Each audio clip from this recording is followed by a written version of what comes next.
আসসালামু আলাইকুম গাইস, সবাই কেমন আছেন? আশা করি অনেক ভালো আছেন। আজকে কি করতে আসছি, এই আমবাগান দেখতে পারতাছেন। এই আমবাগানে বীজ দিতে আসছি দুই বন্ধু। তাই সব কিছুর লগে নিয়ে আইছি, পাইপ নিয়ে আইছি, বালতি নিয়ে আইছি, মেশিন নিয়ে আইছি, ব্যাটারি নিয়ে আইছি, কলসি নিয়ে আইছি। এগুলো নিয়ে আইছি, মানে এগুলো বের করতে হইতেছে, সব কিছু সেট করতে হবে। আর মূলত প্রথমেই হলো সব কিছু বের করে দেখতে হবে যে সব জিনিস আনছি নাকি। এটা হলো বিষ, মানে ভিটামিন। আর এই ব্যাগে কিছু আরও অন্য অন্য কিছু আছে। আর আরেকটা আছে তরল বিষ, এটা আর আনাম একটা নিয়ে এসেছি, যদি কম পড়ে তার জন্য আরেকটা নিয়ে এসেছি। এখন দেখতেছি পুকুরে পানি উঠাইতে হবে, আর তার জন্য আমি নামতাছি, পুকুরে নেমে গেলাম। মানে এমন কষ্ট দেখতেছি, গাছের জট এমন কষ্ট যে এবার এখান থেকে কিভাবে পানি উঠাবো, তার জন্য সিস্টেম করতেছি। এই জায়গাতে দড়ি দিয়ে কলসির মাথায় দিয়ে এখন পুকুরে ফেলে দিলাম। দেখি পুকুর থেকে উঠান যায় নাকি। তা দেখি যেভাবে পানি উঠতেছে, কলসি ভরতেছে, এভাবে অনেক দেরি হয়ে যাবে। এভাবে করা যাবে না, তার জন্য আরেকটা বিকল্প বুদ্ধি নিতে হবে।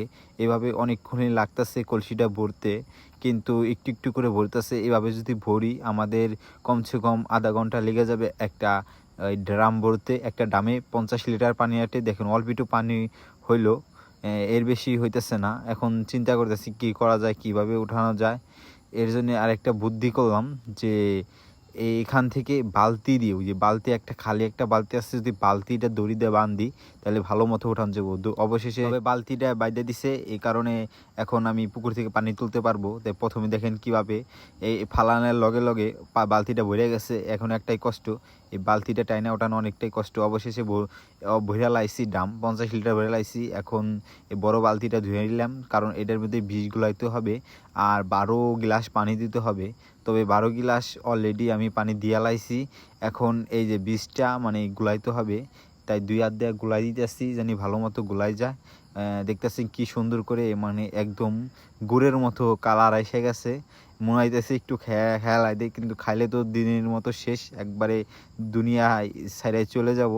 তবে ভালো করে গুলাই নিতেছি। এখন ডামের ভিতরে দিয়ে দিতেছি, দেন ডামে কালার হয়ে যেতেছি কিরম, অনেক সুন্দর কালার হইতেছে।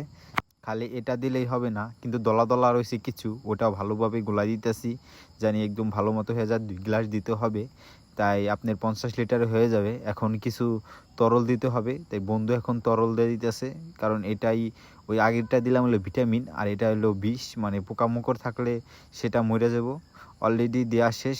এখন এই পাইপটা সেট করতে হবে আর মোটরটা সেট করতে হবে। মূলত মোটর দিয়ে দিই, আগে করে মানুষ দিত আপনার হইতেছে পাঁচ জাতা দিয়ে, অনেক কষ্ট হইতো। এখন তো ডিজিটাল যুগ, তাই মোটর দিয়ে দিতেছি। এখন এই পাইপটা করতে হবে, এই ড্রামের ভিতরে দিতে হবে, দিয়ে একটু গুলাইতে হবে।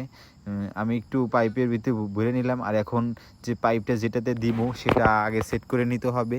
তাই আমার বন্ধু টানা টানা নিয়ে যেতেছে, আমি আস্তে আস্তে সারাই দিতেছি। অবশেষে শেষ সেটা করা। এখন মোটরের ভিতরে এই পাইপটা লাগাই দিব, জানি এটা খুইলে গেছে, কিন্তু আমি কোনো যেভাবে হইক লাগাইতেছে অনেক কষ্টে। অবশেষে লাগাই দিলাম, শিলাই দিয়ে একটু টাইট দিয়ে দিলাম, শিলাই দিয়ে ভালোভাবে টাইট দিয়ে দিলাম। এখন এই মোটরটা সেট করতে হবে। এই যে মোটর এখন লাগাইলেই, এই দেখছেন কীরকম ফায়ার মারতেছে, মানে এই লাগাইলেই মোটরটা সেট হয়ে গেছে। এখন পানি বের হয়ে যাবে। এই দেখুন নীল বাতি দুইটা জ্বলে গেছে, তার মানে ব্যাটারিটা চার্জ আছে, আর এর মধ্যে পানি বেরোইতেছে না। এখনও তো গাছে ওঠার জন্য প্রস্তুত নিতেছে, তাই মুখে কিছু বাইরে নিতেছে, জানি ওর মুখের ভিতরে না যায়, 20 টাকার তো অসুবিধায় সমস্যা। আর বাগান তো অনেকটাই বড়। অবশেষে ও গাছে ওঠার জন্য প্রস্তুত হয়ে গেছে, এই গাছে উঠে যাব। এখন খুবই দ্রুত গাছে উঠবো, কিন্তু ও এমন একটা বানর যে জুতা ছাড়া গাছে উঠে না, জুতা নিয়েই গাছে উঠতেছে। দেখুন কিভাবে জুতা নিয়ে গাছে উঠতে, আমি তো জুতা নিয়ে গাছে উঠতে পারি না, তবে অনেক দূর উঠে গেছে। এখন এই যে এটার নাম বলে গান, এই গানটা দিতে হবে। আবার একটু নিচে নেমে আসতেছে, আর এই দেওয়ার জন্যে আমিও দাঁড়াই রয়েছি। এখন নিয়ে যাওয়ার পরে ও আর একটু উপরে উঠবো। উপরে ওঠার পরে আমি এখন করলাম কি, মেশিনটা চালু দিয়ে দিলাম। মেশিনটা অলরেডি চালু হয়ে গেছে। দেখুন ওর কাছে আমি যাইতেছি যে কীভাবে বিষটা বের হয়। অনেকক্ষণ ধরে এই বিষটা দিতেছে এক গাছে, অনেক টাইমই লাগে, কমসে কম 10 মিনিট লাগে। আর দেখেন কত দ্রুত বিষটা বেরোইতেছে, অনেক গতির বেগে বেরোইতেছে ডিজিটাল যুগে।